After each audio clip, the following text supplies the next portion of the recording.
주전 1040년 다윗은 목축업을 하는 이새의 8번째 아들로 태어나 7형들을 제치고 그의 나이 15세 때 사무엘 선지자로부터 기름 부음을 받습니다. 주전 1020년 그의 나이 20세 때 블레셋 골리앗 장군과의 싸움에서 골리앗을 죽이고 사울 왕을 제치고 국민들로부터 적극적인 지지를 받아 사울 왕으로부터 시기를 받게 됩니다. 다윗은 사울의 미움을 받아 20세부터 30세까지 사울의 눈을 피하여 10년 동안 16곳의 거처를 옮기며 도망자의 신세로 살아가게 됩니다. 주전 1010년 다윗 30세 때 사울 왕이 블레셋과의 길보아 전투에서 패하여 죽음으로써 다윗은 헤브론에서 사울의 뒤를 이어 이스라엘의 왕이 됩니다. 다윗은 헤브론에서 7년 6개월간 통치하다가 37세 때 통일 이스라엘 왕이 되어 예루살렘에서 33년간 이스라엘의 온 땅을 다스리게 됩니다. 다윗은 헤브론 통치 때 6명의 아내로부터 6명의 자식을 낳고 예루살렘에서 아내를 더 취하여 13명의 자녀를 낳고 그 외 처백에서 난 자식들의 이름은 성경에 기록되지 않았습니다. 성경에 나오는 다윗의 많은 아들들 중 가장 중요한 인물은 장자 암논과 반란을 일으킨 셋째 아들 압살롬 그리고 밧세바에게서 낳은 솔로몬입니다. 솔로몬은 다윗과 밧세바 사이에서 태어난 시므아, 소밥, 나단 다음에 4번째 아들입니다. 솔로몬은 아버지의 뒤를 이어 왕이 되었으나 40년 그의 통치 말년에 나라가 분리되어 북이스라엘과 남유다로 2개의 나라로 분리가 됩니다.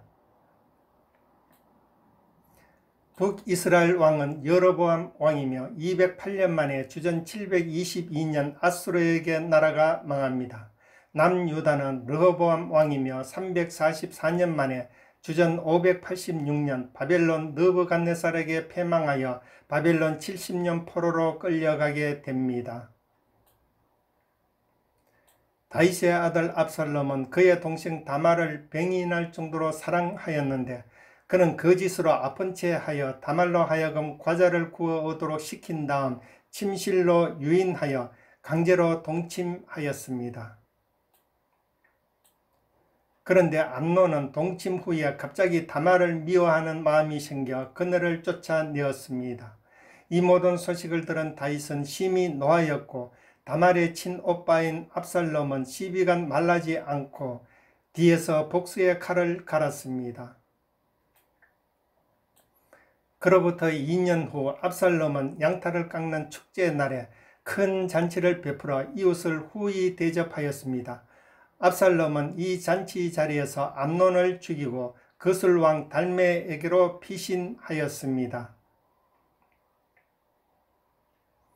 압살롬은 거슬왕한테 3년을 보내고 집으로 돌아왔으나 다윗은 2년 동안 압살롬의 얼굴을 보지 않았습니다. 압살롬은 요압에게 아버지 다윗과의 만남을 주선하도록 요구하여 마침내 5년 만에 부자가 만나게 됩니다. 압살롬은 다윗을 만났지만 5년 동안 자기를 한 번도 만나주지 않은 것을 원망하여 악한 마음을 품고 있다가 반란을 일으키기로 마음먹고 자기의 병거와 말들을 준비하고 사전에 치밀하게 준비를 하였습니다. 압살롬이 반역을 일으키자 다윗은 반란군과 싸우기보다 그들을 피하여 예루살렘을 떠나는 편을 택하였습니다. 다윗이 도망하느라 감난산 길로 올라갈 때에 머리를 가리고 맨발로 울며 백성들도 그같이 행하였습니다. 다윗이 도망가다가 바후림에 이르렀을 때 시므이라는 자가 나와서 다윗을 향하여 돌을 던지며 계속해서 다윗을 저주하였습니다. 시므이의 조롱은 다윗의 심장을 후비며 찢을 정도로 혹독했습니다. 다윗의 신복 아비새는 시므이를 죽이려고 했지만 다윗은 그것을 막으면서 혹시 여호와께서 나의 온통함을 감찰하시리니 오늘날 그 저주 까닭에 선으로 내게 갚아 주시리라 하며 시므이를 살려줍니다. 다윗이 압살롬의 반란을 피해 도망갈 때는 주전 970년 다윗의 나이 61세였습니다. 다윗은 15세의 소년으로 부름을 받았고 20세의 사울왕을 피해 10년간 도피 생활을 하였고 61세의 아들 압살롬의 반역으로 또다시 도망자의 신세가 되었습니다. 다윗이 압살롬에게 쫓겨 유다 광야에 있을 때 자신의 처절하고 비참한 상황을 가리켜 물이 없어 마르고 곰핍한 땅이라고 고백하였습니다.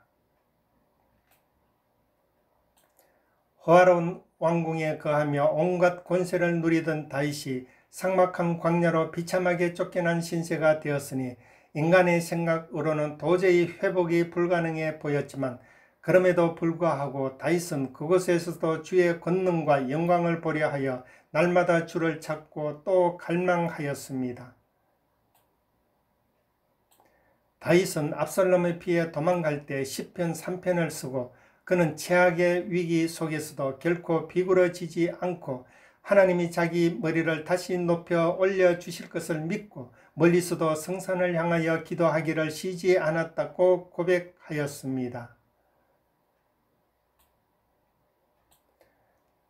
천만인이 자기를 둘러치려 하는 극심한 환난과 위기 속에서도 두려움으로 밤을 새며 뒤척이지 않고 아무 염려 없이 단잠을 깊이 자고 평안하게 새로운 아침을 맞이하였습니다.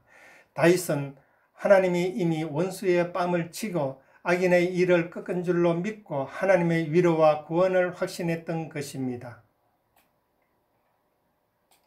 다윗은 역경 중에 눈을 들어 하늘을 바라보았고 하나님의 성전을 사모하며 아침 일찍 기도하며 찬송하였습니다.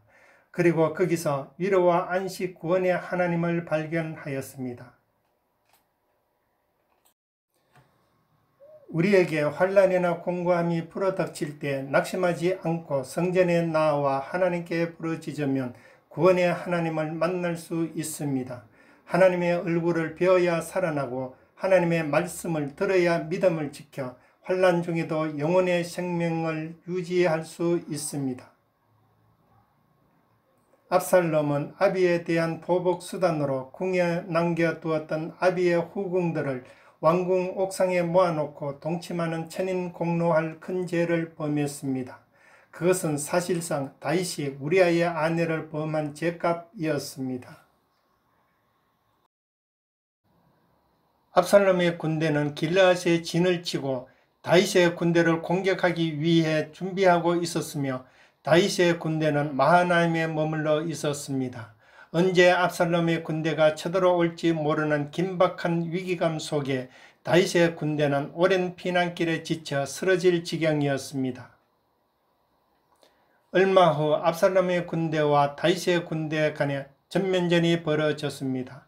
압살롬의 군대는 에브라임 수풀에서 다윗의 신복에게 패하였고 그날 살육된 자가 2만 명에 이르렀습니다.